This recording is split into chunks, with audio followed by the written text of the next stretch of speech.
अस्सलाम वालेकुम फ्रेंड्स, उम्मीद है आप सब लोग खैरियत से होंगे। आज मैं हाजिर हुई हूँ एक न्यू लेक्चर के साथ। आज हम देखेंगे आयनाइजेशन एनर्जी और इलेक्ट्रॉन एफिनिटी के बारे में।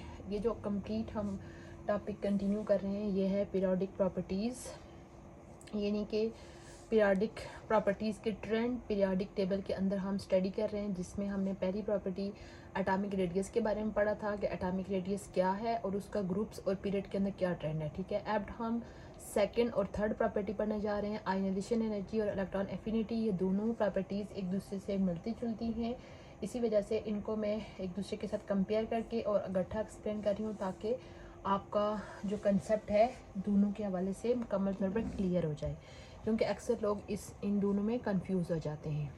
Ionization energy versus electron affinity. सबसे पहले हम दोनों की डेफिनेशन देखते हैं। आप दोनों की टर्म देखिए, आयनाइजेशन एनर्जी, इलेक्ट्रॉन एफिनिटी। सबसे पहली बात इन दोनों के लिए आप अपने जहन में रखना है, ये दोनों चीज़ें क्या हैं, एनर्जी हैं। ठीक है, यानी कि आयनाइजेशन एनर्जी ये एनर्जी की एक फॉर्म है और इलेक्ट्रॉन एफिनिटी ये भी एनर्जी है। ठीक है, अब ये एनर्जी हमें किस चीज़ के लिए चाहिए है, आयोनाइजेशन एनर्जी, कि किसी चीज़ का आयन बनाने के लिए। ठीक है, आयन कौन सा, पॉजिटिव आयन या नेगेटिव आयन, क्योंकि आयन तो दो तरह के होते हैं, एक पॉजिटिव आयन होता है और एक नेगेटिव आयन होता है। ठीक है, आयनाइजेशन एनर्जी वो एनर्जी होती है कि जो कि किसी एलिमेंट का पॉजिटिव आयन बनाने के लिए एनर्जी चाहिए होती है। ठीक है, और इलेक्ट्रॉन एफिनिटी वो एनर्जी है जो कि किसी एलिमेंट का नेगेटिव आयन बनाने के लिए एनर्जी चाहिए होती है, वो होती है इलेक्ट्रॉन एफिनिटी। अब पॉजिटिव आयन कैसे बनता है और नेगेटिव आयन कैसे बनता है ये हम ऑलरेडी पीछे भी पढ़ चुके हैं, आज हम उसी के बारे में मज़ीद पढ़ेंगे। ठीक है, यानी कि वो एनर्जी जो हमें किस चीज़ की ज़रूरत हो, require to remove electron from outer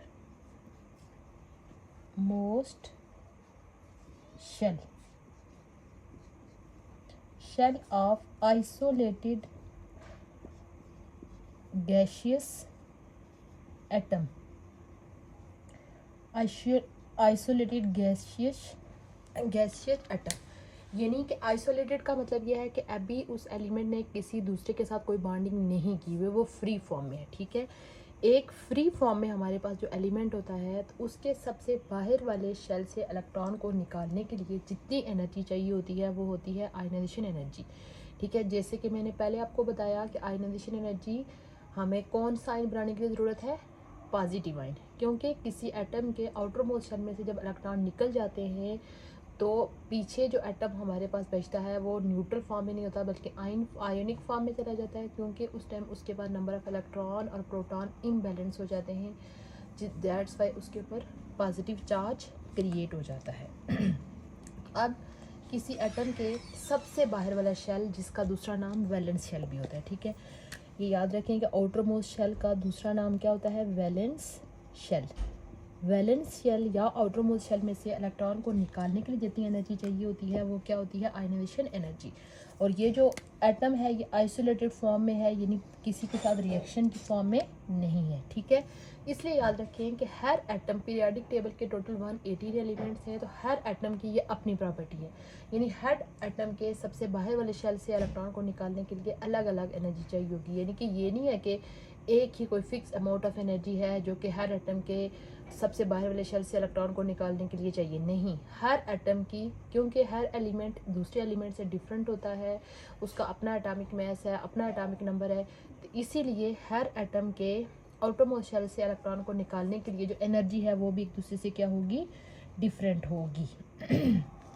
तो जैसे कि मैंने पहले भी एक्सप्लेन कर लिया कि जब भी कोई एलिमेंट अपने आउटर मोस्ट शेल से इलेक्ट्रॉन को निकालेगा तो वो किस फॉर्म में चला जाएगा, पॉजिटिव फॉर्म में। यानी कि सपोज हमारे पास ये कोई एलिमेंट है, उसको अगर हम कोई आयनाइजेशन एनर्जी प्रोवाइड कर रहे हैं, ठीक है, तो वो किस फॉर्म में चला जाएगा, पॉजिटिव फॉर्म में चला जाएगा और इलेक्ट्रॉन वहाँ से निकल जाएगा।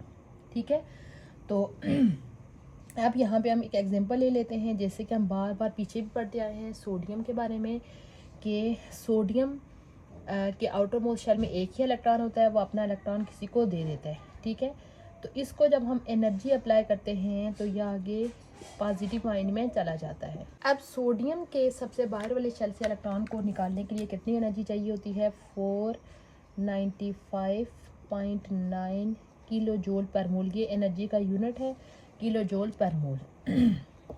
ठीक है, तो इसको हम यानी रिप्रेजेंट कैसे, यानी कि ये जो एनर्जी है हमने इसको इसी के साथ ऐसे करके साथ में यानी कि ये एनर्जी इधर मेंशन कर ली जाती है कि ये आयन बनाने के लिए इतनी एनर्जी चाहिए होती है। ठीक है, अब ये जो आयनाइजेशन एनर्जी होती है इसकी भी आगे डिफरेंट टाइप्स होती हैं, यानी कि जो पहला इलेक्ट्रॉन निकालने के लिए जो एनर्जी चाहिए होती है उसको फर्स्ट आयनाइजेशन एनर्जी कहते हैं। बाज़ औक़ात आपने देखा होगा कि कुछ एलिमेंट्स ऐसे होते हैं जो कि एक से ज़्यादा इलेक्ट्रॉन को अपने आउटरमोस्ट शेल से निकालते हैं। ठीक है, जैसे कि हमने एलुमिनियम की एग्जांपल पढ़ी थी, यानी अब एलुमिनियम के अंदर से पहला इलेक्ट्रॉन निकालने के लिए जो एनर्जी चाहिए होगी उसको हम बोलेंगे फर्स्ट आयनाइजेशन एनर्जी। ठीक है, अब पहले से एक पॉजिटिव आयन है, उससे एक और इलेक्ट्रॉन निकालने के लिए जो एनर्जी चाहिए होगी वो होगी सेकेंड आयनाइजेशन एनर्जी। ठीक है, अब जो डाई पॉजिटिव आयन है उसके अंदर से मज़ीद एक और इलेक्ट्रॉन निकालने के लिए जो एनर्जी होगी उसको बोलेंगे थर्ड आयनाइजेशन एनर्जी। ठीक है, ये जो आयनाइजेशन एनर्जी होती है ये होती है फर्स्ट आयनाइजेशन एनर्जी, इसको बोलते हैं सेकेंड आयनाइजेशन एनर्जी, और ये जो होता है इसको बोलते हैं थर्ड आयनाइजेशन एनर्जी।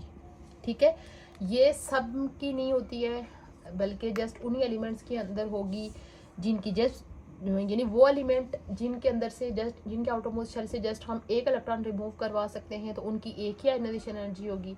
जिनके अंदर से दो इलेक्ट्रॉन निकालने की सलाहियत होती है तो उनकी दो होंगी, यानी फर्स्ट पहला इलेक्ट्रॉन निकालने के लिए फर्स्ट आयनाइजेशन एनर्जी और दूसरा इलेक्ट्रॉन निकालने के लिए सेकेंड, और जिनके अंदर से तीन की सलाहियत है निकालने की तो उनकी तीनों आयनाइजेशन एनर्जीज होंगी और ये डिफरेंट होंगी, ये सारी सेम नहीं होंगी।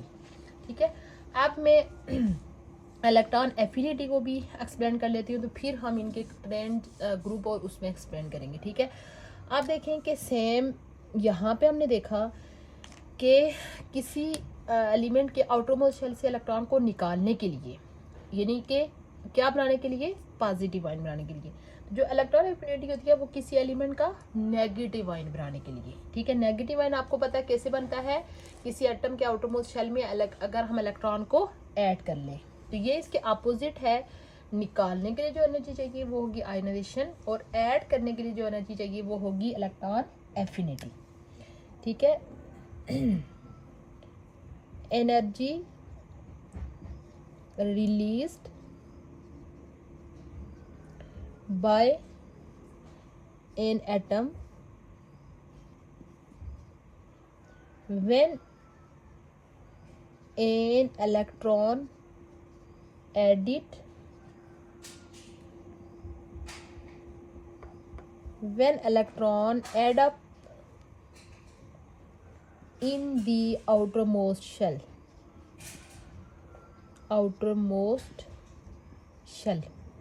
ठीक है, यानी वो एनर्जी यानी वो रिलीज होने वाली एनर्जी जब कोई एटम अपने आउटर मोस्ट शेल के अंदर इलेक्ट्रॉन को लेता है, लेकिन ये भी याद रखें कि आइसोलेटेड फॉर्म में है, यानी किसी की बॉन्डेड फॉर्म में नहीं है बल्कि आइसोलेटेड गैशियस फॉर्म में है। उस टाइम उसके आउटर मोस्ट शेल में इलेक्ट्रॉन को ऐड करने के लिए जितनी एनर्जी चाहिए होगी वो होती है इलेक्ट्रॉन एफिनिटी। तो इसमें हमारे पास क्या बनता है? नेगेटिव आयन बनता है, यानी हमारे पास कोई एलिमेंट है जब उसमें इलेक्ट्रॉन ऐड हो जाएगा तो उसके ऊपर क्या आंसर आयन आ जाता है? नेगेटिव आयन आ जाता है। क्यों?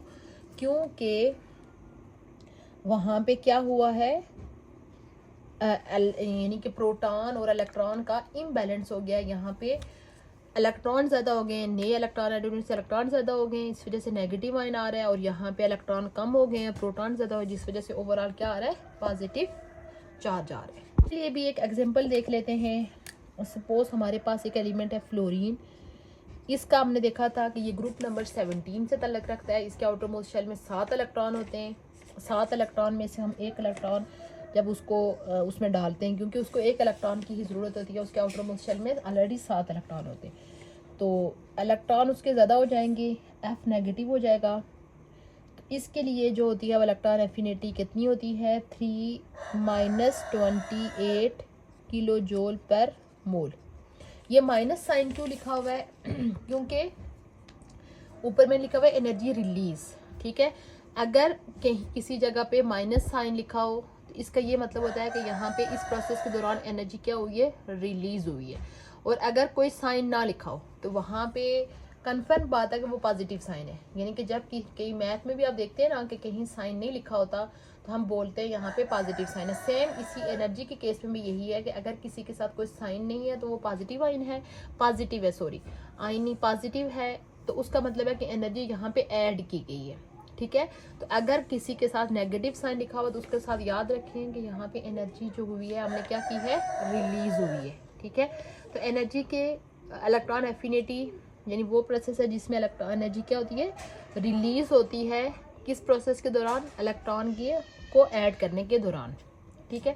अब हम सेम इसी तरह जैसे इसके टाइप से इसकी भी, ये आपके उस सिलेबस में तो नहीं है, जस्ट मैं ऐसे ही इसको एक्सप्लेन कर रही हूँ कि जिस तरह से इसके टाइप से होती हैं इसकी भी टाइप्स होती हैं कि आउटर मोस्ट शेल में से अगर जो पहला इलेक्ट्रॉन ऐड कर रहे हैं तो वो फर्स्ट इलेक्ट्रॉन एफिनिटी होगी।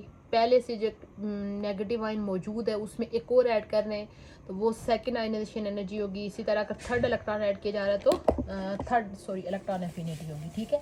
अब हम जो है वो ओवरऑल इन दोनों का ट्रेंड देखेंगे ग्रुप्स में और पीरियड में। ट्रेंड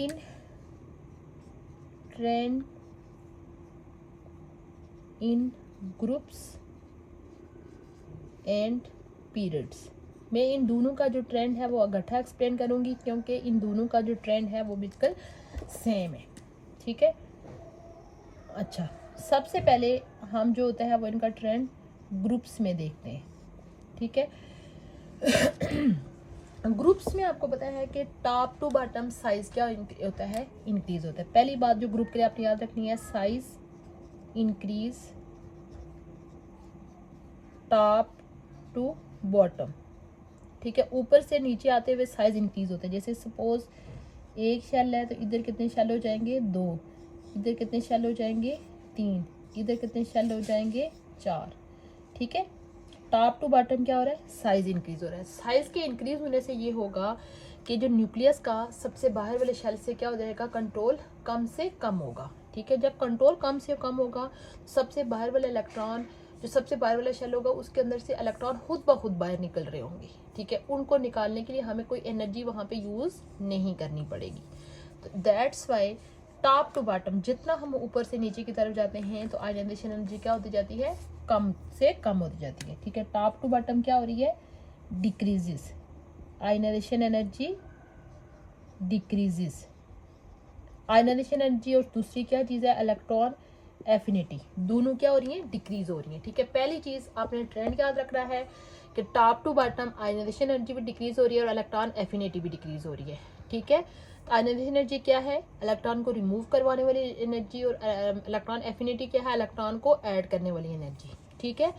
तो ये चीज़ ट्रेंड लिख लिया। फिर उसके रीज़न क्या है कि क्यों डिक्रीज हो रही है क्यों टॉप टू बॉटम जाते हुए साइज एलिमेंट का साइज इंक्रीज होता है। साइज इंक्रीज होने की वजह से न्यूक्लियस का सबसे बाहर वाले शेल पे कंट्रोल बहुत कम हो जाता है। तो इस वजह से उस शेल के अंदर इलेक्ट्रॉन को ऐड करना या इलेक्ट्रॉन को निकालना मुश्किल नहीं होता। कोई चीज़ जब मुश्किल होती है वहाँ पे फोर्स अप्लाई की जाती है, एनर्जी अप्लाई की जाती है उस काम को करने के लिए। जब कोई काम पहले से इतना आसान है, वहाँ पे इलेक्ट्रॉन खुद ब खुद निकल रहे हैं, ऐड हो रहे हैं, तो उस पे मज़ीद एनर्जी की ज़रूरत नहीं होती। इसी वजह से टॉप टू बॉटम ग्रुप्स में क्या ट्रेंड होता है, इलेक्ट्रॉन एफिनिटी और आयनाइजेशन एनर्जी क्या हो रही होती है, डिक्रीज हो रही होती है, ठीक है।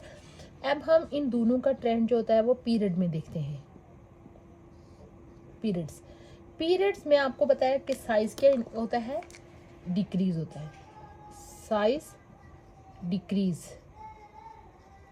लेफ्ट टू राइट, यानी कि पीरियड्स में लेफ्ट टू राइट जाते हुए साइज क्या होता है, डिक्रीज होता है। तो साइज के डिक्रीज होने से न्यूक्लियस का सबसे आउटर मोस्ट शेल के ऊपर कंट्रोल बहुत ज़्यादा होता है। जितना कंट्रोल ज़्यादा होगा तो सबसे बाहर वाले शेल से इलेक्ट्रॉन को निकालना भी मुश्किल होगा और ऐड करना भी बहुत मुश्किल होगा। इसी वजह से उन शेल्स के अंदर से इलेक्ट्रॉन को निकालने के लिए या ऐड करने के लिए हमें बहुत ज़्यादा एनर्जी लगानी पड़ेगी।